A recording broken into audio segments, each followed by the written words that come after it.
Bonjour, je suis Elise, votre love coach, et aujourd'hui on se retrouve sur l'application Rencontre Update pour parler du ghosting, pour se demander comment réagir à un ghosting et surtout comment dépasser ce mauvais moment.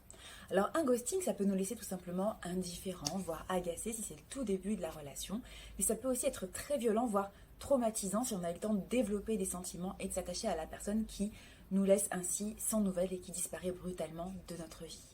La difficulté supplémentaire par rapport à une rupture plus classique, c'est que justement, vous n'avez pas d'explication. Et le cerveau humain est ainsi fait qu'il cherche tout le temps des explications et vous allez donc passer des heures à vous torturer mentalement, à vous poser mille et une questions.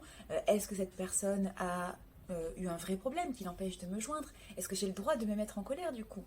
Est-ce que j'ai dit quelque chose qu'il ne fallait pas? Est-ce que j'ai un défaut si rédhibitoire qu'on puisse ainsi me ghoster?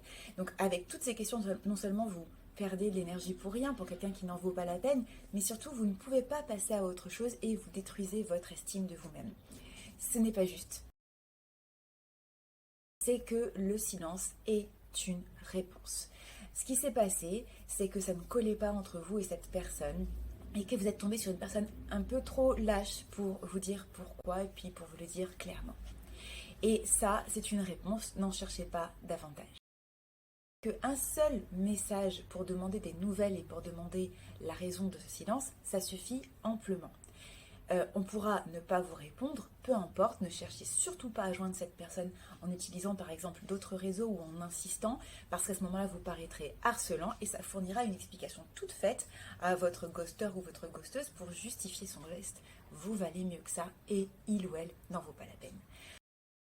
Si vous voulez laisser un message pour dire que ça vous a blessé, ce ghosting, vous le pouvez. Mais à ce moment-là, il faudra rester calme et supérieur. Ne montrez pas trop vos émotions parce que ça donnerait de l'importance à cette personne qui n'en mérite pas, qui n'en a pas. Donc vous restez calme dans votre ton et puis croyez-moi, dans quelques semaines, vous serez bien content de ne pas avoir montré plus d'émotions que ça à cette personne qui n'en valait pas la peine. Rappelez-vous que le ghosting, ça arrive vraiment à tout le monde. Ça n'a rien de personnel et donc ça ne doit pas remettre en question votre valeur. Vous pouvez laisser un dernier message pour clôturer cette histoire qui est restée en suspens et pour mieux arriver de votre côté à faire votre deuil. Reprenez le pouvoir, reprenez le contrôle de la situation en laissant un message de ce type. Je te quitte. Je cherche un homme qui sache vraiment séduire une femme, qui sache communiquer, qui sache être présent et surtout qui ait la maturité de savoir s'il veut une relation ou pas. Et manifestement, ce n'est pas ton cas. Donc, bonne continuation. Point final. Puis vous bloquez son numéro parce que vous ne devez pas lui donner le droit de répondre. Vous écrivez vous-même le dernier épisode. Et ensuite, vous ghostez la personne, vous la bloquez. C'est pas... Voilà, vous pouvez le faire. C'est le ghoster qui vous a appris à jouer ainsi. Donc, maintenant, c'est à lui de jouer. Soignez-vous. Soignez votre pouvoir de séduction dans la vie ou sur des applications de rencontres. Mais attention, pas de relation, pansement qui arriverait trop tôt suite à un ghosting si ça vous a vraiment blessé parce que déjà... C'est pas très sympa pour le pansement parce que c'est un humain. Et d'autre part, c'est pas très efficace de mettre un pansement sur un ego ou un cœur qui sont encore blessés.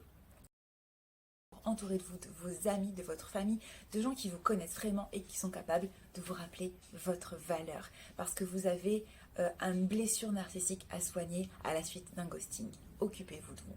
Donc j'espère que ces 7 clés vous auront été utiles et j'espère que ça vous aidera à dépasser le ghosting et à mettre le ghoster ou la ghosteuse où il mérite, c'est-à-dire dans la poubelle de votre mémoire. Et cela afin de passer plus rapidement à autre chose et enfin de tomber sur la relation que vous méritez vraiment.